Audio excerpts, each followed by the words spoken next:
भारतीय प्रधानमंत्री इंदिरा गांधी की 31 अक्टूबर 1984 को सुबह 9:30 पर नई दिल्ली के सफदरजंग रोड स्थित उनके आवास पर हत्या कर दी गई। 1 से 8 जून 1984 के बीच भारतीय सेना द्वारा इंदिरा गांधी के आदेश पर किए गए ऑपरेशन ब्लू स्टार के बाद उनके सिख समुदाय के बॉडीगार्ड सतवंत सिंह और बेअंत सिंह ने उनकी हत्या की थी। सैन्य अभियान का उद्देश्य सिख धर्म के सबसे पवित्र स्थल अमृतसर पंजाब में हरमिंदर साहिब के स्वर्ण मंदिर से सिख आतंकवादी जरनैल सिंह भिंडरवाले और अन्य सिख अलगवादियों को हटाना था। सैन्य कार्रवाई के परिणाम स्वरूप कई तीर्थयात्रियों की मौत हो गई और अकाल तख्त को नुकसान पहुंचा और सिख संदर्भ पुस्तकालय को नष्ट कर दिया गया।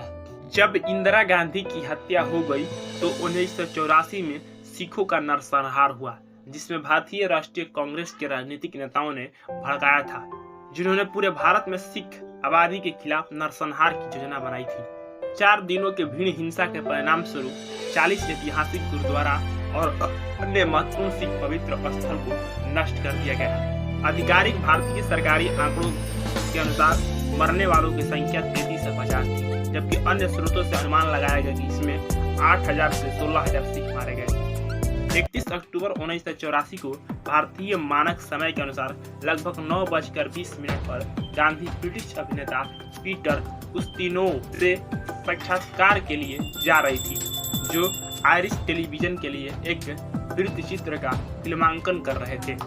उनके साथ कांस्टेबल नारायण सिंह, निजी सुरक्षा अधिकारी रामेश्वर दयाल और गांधी के निजी सचिव आर.के. धवन भी थे। वह नई दिल्ली के सफदरजंग रोड नंबर 1 पर प्रधानमंत्री निवास के बगीचे से होकर पड़ोसी 1 अकबर रोड कार्यालय की ओर जा रही थी।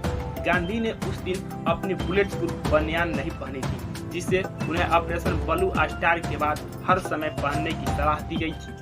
गांधी कांस्टेबल सतवंत और सब इंस्पेक्टर बेअंत सिंह द्वारा संरक्षित एक विकेट गेट से गुजरे और दोनों लोगों ने गोलीबारी शुरू कर दी। बेअंत ने अपने 9.7 मिमी के रिवॉल्वर से उनके पेट में 3 राउंड फायर किए। फिर सतवंत ने जमीन पर गिरने के बाद अपनी स्टर्लिंग सब मशीन गन से 30 राउंड फायर किए। फिर दोनों लोगों ने अपने हथियार फेंक दिए और बेअंत ने कहा, मैंने जो करना था वो कर दिया, तुम जो करना चाहते हो वो करो। अगले 6 मिनट में सीमा पुलिस अधिकारी तरेम सिंह जमावाला और राम शरण ने बेअंत को पकड़ लिया और मार डाला, जबकि सतवंत को गांधी के अन्य अंगरक्षकों ने भगाने की कोशिश कर रहे एक साथी के साथ गिरफ्तार कर लिया। वह गंभीर रूप से घायल हो गया। सतवंत सिंह पर मुकदमा चला, उसे दोषी ठहराया गया और गांधी की हत्या के लिए मौत की सजा सुनाई गई। उसे साथी केहर सिंह के साथ 1989 में फांसी दी गई। सलमा सुल्तान ने गांधी की हत्या की पहली खबर 31 अक्टूबर 1984 को दूरदर्शन के शाम के समाचार पर सुनाई।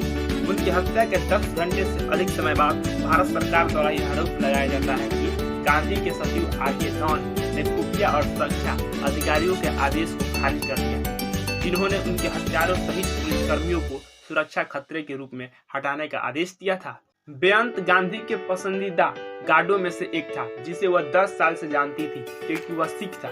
उसे ऑपरेशन ब्लू स्टार के बाद उनके स्टाफ से हटा दिया गया था।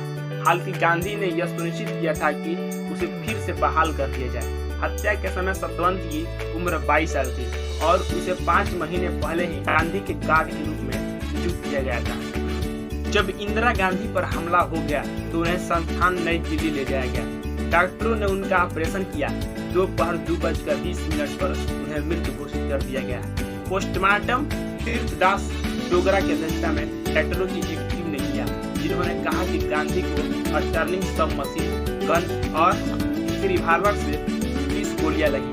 23 उनके शरीर से पार हो गई, जबकि 7 अंदर रहे। डोगरा ने हथियारों की पहचान स्थापित करने और बैलिस्टिक परीक्षा द्वारा बरामद गोलियों के साथ प्रत्येक हथियार का संबंध स्थापित करने के लिए गोलियां निकाली। भारत सरकार ने 1 नवंबर से 12 नवंबर तक राष्ट्रीय शोक का आदेश दिया, जिसमें झंडे आधे झुके रहेंगे और मनोरंजन और सांस्कृतिक कार्यक्रम रद्द कर दिए गए और कार्यालय कई दिनों तक बंद रहेंगे। पाकिस्तान और वियतनाम ने 3 दिन का शोक घोषित किया। बुल्गारिया ने एक दिन का राष्ट्रीय शोक घोषित किया। 1 नवंबर की सुबह गांधी के पार्थिव शरीर को दिल्ली की सड़कों से एक तोप गाड़ी में 3 मूर्ति भवन ले जाया गया, जहां उनके पिता रुके थे और जहां वह राज्य में लेटी थी। 3 नवंबर को महात्मा गांधी के स्मारक राजघाट के पास शक्ति स्थल नामक क्षेत्र में पूरे राजकीय सम्मान के साथ उनका अंतिम संस्कार किया गया। उनके बड़े बेटा और उत्तराधिकारी राजीव गांधी ने सीता को आगे दी।